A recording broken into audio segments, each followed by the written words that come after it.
જીતુભાઈ, તમે જે દવા ખાતર બિયારણની વાત કરી ત્યારે મારે તમને કહેવું છે કે તમે 54 પોલીસ ફરિયાદ કરી છે, તો શું ખાતર બિયારણ અને દવા ડુપ્લિકેટ થવાનું બંધ થયું છે? ગુજરાતમાં દરેક જિલ્લામાં નાયબ ખેતી નિયામક વિસ્તરણ છે, જેની જવાબદારી આ છે.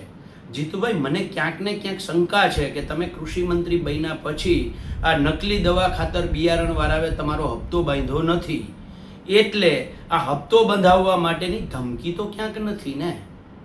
જો હપ્તો બંધાવવાની ધમકી ના હોય તો જીતુભાઈ, કચ્છમાં જેટલું સબસિડી વાળું ખાતર કચ્છની ફેક્ટરીઓમાં જાય છે, હું તમને જિલ્લો કહું છું, અને કચ્છમાં જ અદાણીના પોર્ટ ઉપર આ બેરેક ઉતરે છે, એ બેરેકમાંથી સીધું કંપનીઓમાં ખાતર જાય છે. એમાં ક્યાં ખેડૂતોએ ફોન કરવાની જરૂર છે? હેલ્પલાઇન નંબરમાં એમાં ક્યાં ખેડૂતોએ ફોન કરવાની જરૂર છે? રાજકોટની શાપર જીઆઈડીસીમાં જેટલી ડુપ્લિકેટ દવાઓ બને છે, જુનાગઢ અને મહેસાણાની આસપાસ જેટલું ડુપ્લિકેટ બિયારણ બને છે, આ શું તમને ખબર નથી? બધી જ ખબર છે તમને. તમારા નાયબ ખેતી નિયામક વિસ્તરણ પાસેથી એક માહિતી તમે મગાવો છો, અમને એમની પાસેથી તમારે હપ્તા બંધાવવા છે.